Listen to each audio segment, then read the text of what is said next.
BurhanTube Educational Channel. Your partner in education. በኤክስኤል ላይ ርዕሶች ወይም ስሞች እንዳይሸሸጉ እንዴት መቆጣጠር ይቻላል? ሰላም ለሁላችሁ። ወደ ብርሃን ቲዩብ እንኳን በደህና መጣችሁ። ዛሬ አንድ ትልቅ የኤክስኤል ችግርን የሚፈታ እጅግ ጠቃሚ ዘዴ እናያለን። ኤክስኤል የመረጃ አደረጃጀትና ማስላት ኦርጋናይዜሽን ኤንድ ካልኩሌሽን መረጃዎችን በሰንጠረዥ መልክ ለማስገባት ለማደራጀትና እንደ ድምር አማካይ ያሉ ውስብስብ ስሌቶችን በቀመሮች ወይም ፎርሙላ ለመስራት ያገለግላል። የዳታ ትንተናና ሞዴሊንግ ዳታ አናሊሲስ ሞዴሊንግ ትልልቅ መረጃዎችን በቀላሉ ለመተንተን ለመደርደር ሰንጠረዥ ለማጠቃለልና ለፋይናንስ ወይም ለሌላ ስራ ሞዴሎችን ለመፍጠር ያስችላል። ሪፖርቶችን በግራፍ ለማቅረብ ቪዥዋል ሪፖርቲንግ የተተነተነውን መረጃ በገበታዎች ወይም ቻርትና ግራፎች በመጠቀም በቀላሉ ለመረዳት በሚያስችል መልኩ ለሌሎች ለማቅረብ ወሳኝ ነው። ታዲያ ይህንን ኤክስኤል ለመስራት ስንጠቀም ያሉት መረጃዎች ሮውስ በረድፍ ደረጃ እስከ 1 ሚሊዮን በላይ የሆኑ ዝርዝሮችን ሊይዝልን ይችላል። 1,048,576 ዝርዝሮችን ወደ ታች የሚይዝ ነው። ኮለመንስ ወደ ጎን ያሉት አምዶች ደግሞ 16,384 መረጃዎችን ሊይዝ የሚችል ነው። ሮውስ በተራ ቁጥር 1 2 3 4 5 እያለ ቀድም እንደገለጽ ነው እስከ 1,048,576 ሲደርስ ኮለመንስ ደግሞ የሚወከሉት በእንግሊዘኛው አልፋቤት A B C D በሚል እስከ XFD ድረስ ይሄዳሉ። ሆኖም እኛ የምንጠቀመው እነዚህን ሁሉ ላይሆን ይችላል። ነገር ግን የምንሰራቸውን መቆጣጠር እንድንችል እንዴት አድርገን መስራት እንደምንችል እናያለን። ሰፊና ውስብስብ ዳታ ስናስገባ እንቸገራለን። መፍትሄው ምንድነው? ሙሉን ሰንጠረዥ ወደ ታች ወይንም ወደ ጎን ሲያንሸራትቱት ስክሮል ሲያደርጉት ዋና ዋናዎቹ ረድፎች ወይም ሮውስ ወይም አምዶች ኮለመንስ እንዳይንቀሳቀሱ አድርጎ መቆለፍ ነው። ይህ በተለይም የሚከተሉትን ነገሮች ሁልጊዜ በስክሪኑ ላይ እንዲታዩ ለማድረግ ይረዳል። የአምዶች ርዕሶች ሄደርስ ከእይታ ውጪ ይሸሸጋሉ። ያኔ የትኛው አምድ ምን እንደያዘ ለማስታወስ ወደ ላይና ወደ ታች መውጣት ግድ ይለናል። ይህ ደግሞ ጊዜ ይፈጃል እና ለስህተትም እንድንሰራ ያደርገናል። የአምድ ራስጌዎች ኮለመን ወይም ሄደርስ የሰንጠረዡን ርዕሶች የያዙት የላይኛውን ረድፎች በመቆለፍ ወደ ታች ሲያንሸራትቱት የቱ አምድ የትኛውን መረጃ እንደሚይዝ በቀላሉ ለመረዳት ያስችላል። እዚህ ላይ እንደምንመለከተው የአምድ ራስጌዎች አይዲ፣ የተማሪውን ስም፣ እድሜ፣ ጾታ የመሳሰሉትን ወደ ጎን ይዞልን የሚሄዱ መረጃዎችን የሚይዘው ማለት ነው። ፍሪዝ ዘ ቶፕ ሮው ፍሪዝ ፓንን በመጠቀም ወደ ቪው ታፕ እንሄዳለን።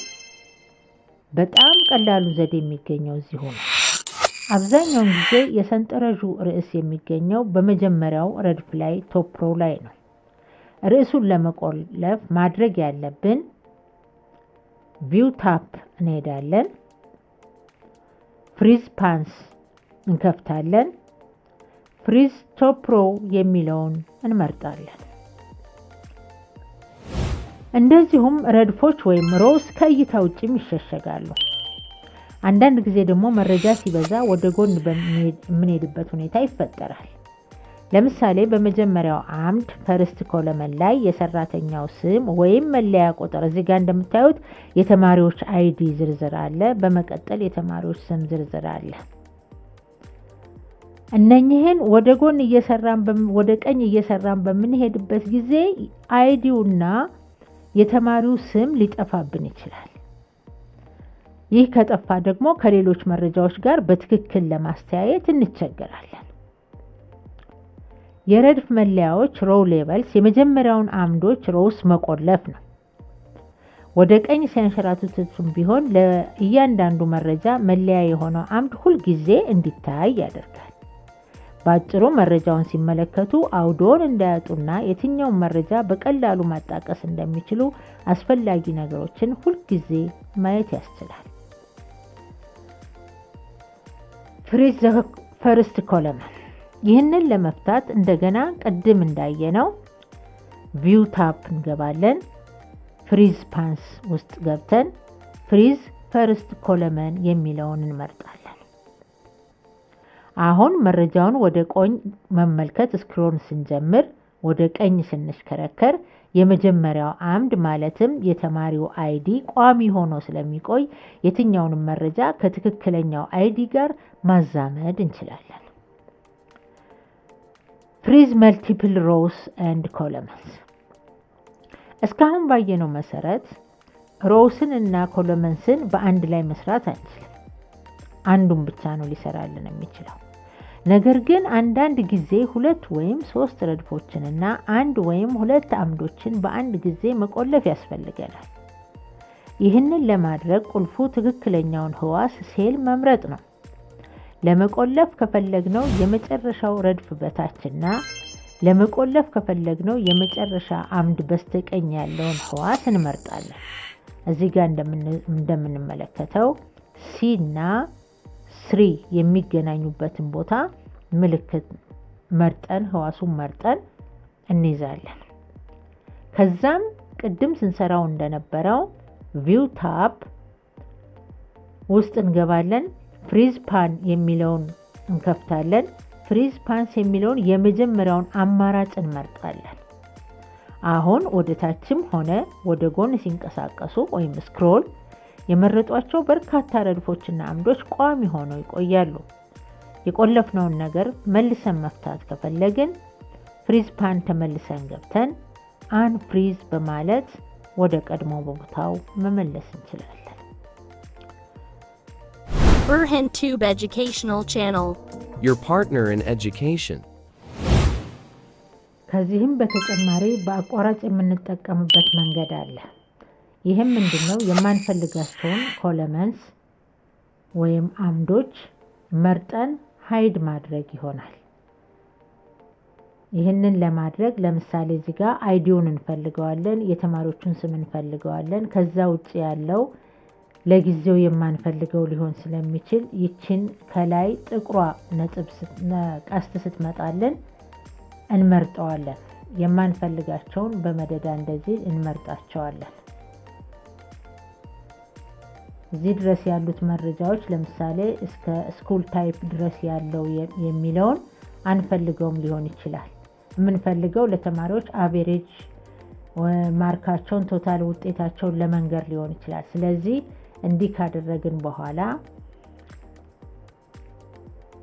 ራይት ክሊክ አድርገን ከሚመጣልን ዝርዝር ውስጥ ሃይድ የሚለውን እንነካዋለን። በዚህ ጊዜ ሃይድ አድርጎታል ማለት ነው። እስቲ ማድረጉን እንመልከት። ከላይ የሚወከሉት በፊደሎች ነው ብለናል። ኤ ቢ ብሎ አሁን ኤስ ነው ያለው። ለምን? ከሲ እስከ ኤስ ድረስ ያሉትን ሸፍነናቸዋል ማለት ነው። ሃይድ አድርገናቸዋል ማለት ነው። እና አሁን በቀላሉ ምን ማድረግ እንችላለን? አይዲው አለ፣ የተማሪው ስም አለ። ቀጥታ ማንን አገኘን? አቬሬጅ ማርክ፣ ቶታል፣ ፐርሰንታይል የመሳሰሉትን አግኝተናል ማለት ነው። በዚህ መንገድም መጠቀም እንችላለን። ይሄንን እንደገና መፍታት በምንፈልግ ጊዜ ደግሞ ምን እናደርጋለን? ሃይድ ከሆነው ግራና ቀኝ ያሉትን የተራራቁትን ስፔሊንጎች ማለትም ቢና ኤስ ድረስ እንመርጣለን። ከመረጥን በኋላ አሁንም ራይት ክሊክ እዛው ላይ እንዳለን ራይት ክሊክ እናደርግና ቅድም ሃይድ ነበር ያልነው ዝርዝር ውስጥ መጨረሻ ላይ አንሃይድ የሚል አለ። አንሃይድን ስንነካው ወደ ቀድሞ ቦታው ይመለስልናል ማለት ነው። በዚህም በአጭሩ ሃይድ አድርገን መስራትና መጠቀም እንችላለን።